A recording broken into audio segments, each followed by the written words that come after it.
Hey guys, welcome back to another video. This time we're actually going to be speaking about 3 grinders from the TIMEMORE range, 3 new grinders.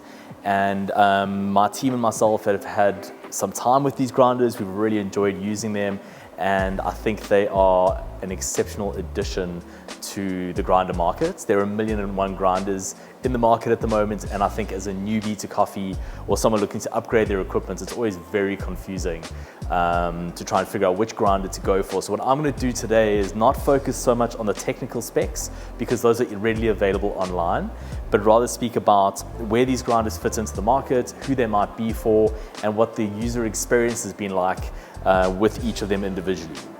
So TIMEMORE in the last few years has really come out with some incredible products. We've actually moved a lot of our scales in the cafe, Roastery, training center over to TIMEMORE. My team competed with TIMEMORE scales on stage at Barista Champs, and I use them at home. They're fantastic. The sculptor grinder that came out, I think it was last year, the 078, has to be my favorite single dosing grinder for home use at the moment.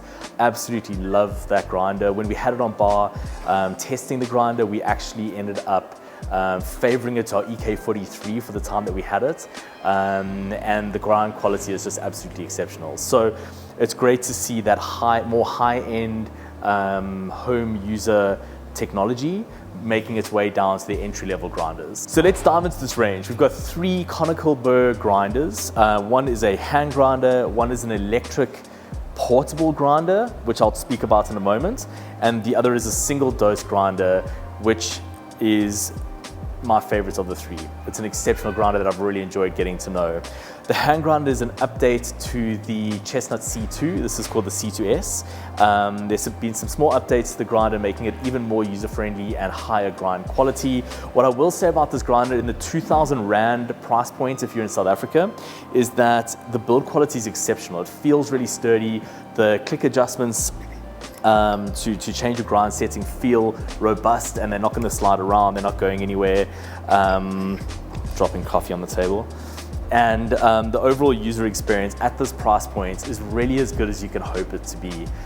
This grinder is going to give you years and years of fantastic use, and if you're looking to have a grinder for travel, to throw in with your AeroPress or whatever you might be using to brew while you're on the road, this is a fantastic option. And you're looking to add your first grinder to your workflow at home, this definitely can do the job. I hand ground when I first got into coffee for quite a long time. It does become a bit tedious in the mornings, but it gets the job done, and it's a fantastic grinder that you can then add an electric grinder to your range later on and still use this when you travel. So highly recommended in the entry-level hand grinder market, and the user experience with this particular grinder is fantastic. The dosing chamber has relatively low static, although I will say that across all 3 grinders I have found the static to be a real issue, but with the hand grinder less so than with the electric grinders. Really highly recommended. We'll be selling these in our cafe and online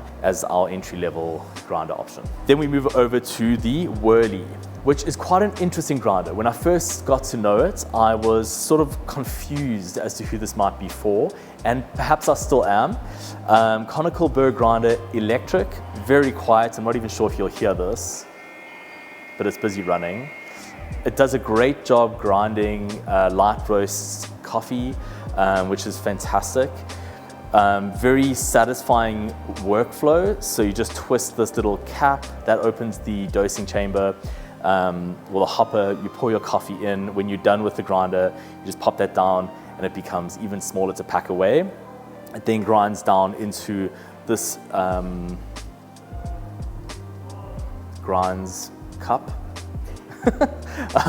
Grinds chamber, which can also double as your dosing cup. So you can dose into this, pop it into the top, screw it onto the bottom, and off you go. It's got the same click adjustment as the Chestnut C2s, but a larger burr set. If I'm not mistaken, I think these are 42mm burrs, 38 and 40.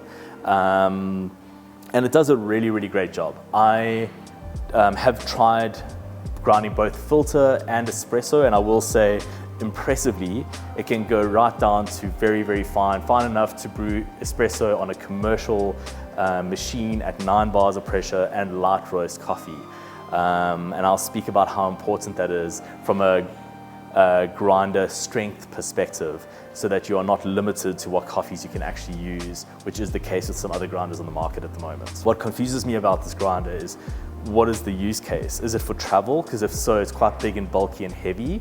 So if I'm traveling internationally, I'm definitely not grabbing this to throw into my backpack.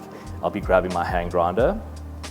If it's for everyday use, it's great, it's battery powered, and you just charge it with the USB-C. You definitely could use this every day at home.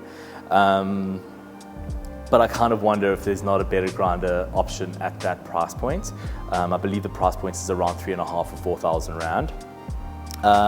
Again, fantastic quality, very impressed with the strength of the motor, and the user experience is great. The only thing that I didn't enjoy about it is that the grounds chamber, although it fits perfectly into a 58mm portafilter, I don't really see this as an everyday espresso grinder. I would see this being used more for filter, and if that's the case, then this doesn't work very well for an AeroPress. I kept spilling coffee onto my countertop, but it would work well for a pour-over device. So kind of like small things, but just giving you my experience.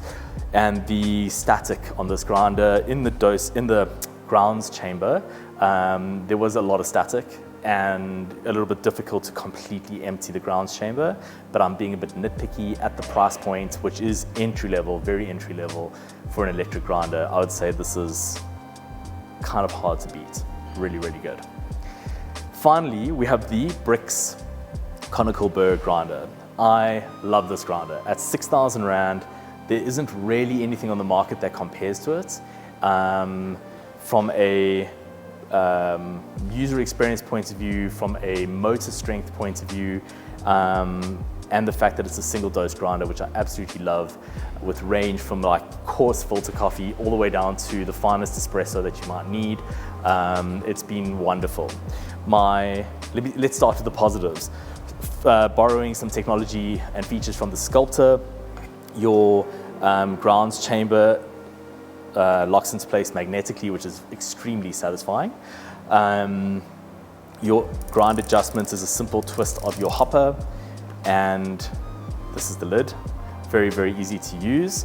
It does come with an RDT, so you can pre-spray your beans, which is fantastic to help you reduce your static.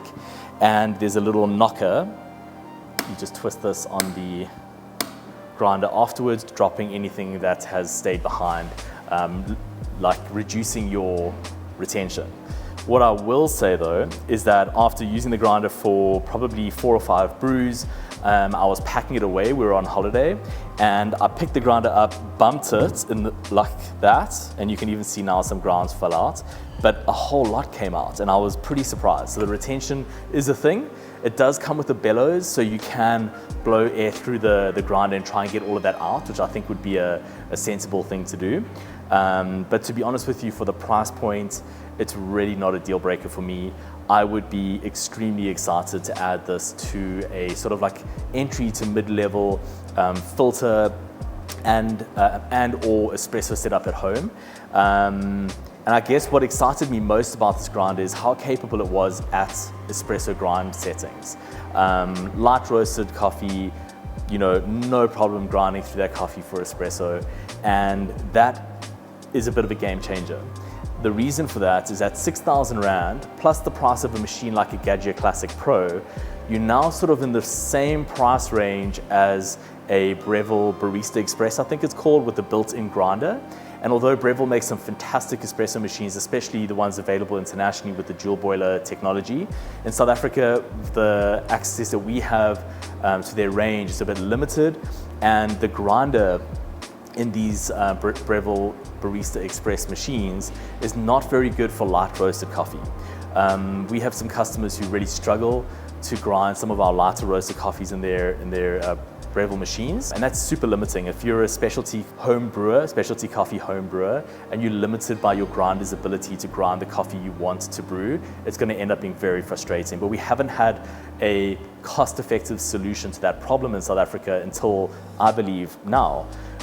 6,000 Rand for your grinder, plus the cost of a Gadget Classic Pro, you're at a very similar price point to the Breville with a much more capable setup, in my opinion. So yeah, really, really interesting grinder. The market seems to agree. I know MoreFlavour, who bring in the TIMEMORE range to South Africa, sold out of all three of these grinders very, very quickly. I believe a 3-month forecast for the bricks sold out in 3 weeks, and these are currently on back order. So yes, people are enjoying them, I've enjoyed them, and I'm kind of sad to see them go. We're gonna be boxing these up and sending them back to MoreFlavour, and I think I'm gonna miss them. So maybe that's a good sign. Anyway, I hope this is helpful. I hope you've enjoyed this video. If you're in the market for an entry-level grinder, you've got 3 amazing options in front of you right now, and I don't think you'd be disappointed for any of them. Yeah, hope you enjoyed this video. We'll catch you in the next one. Ciao.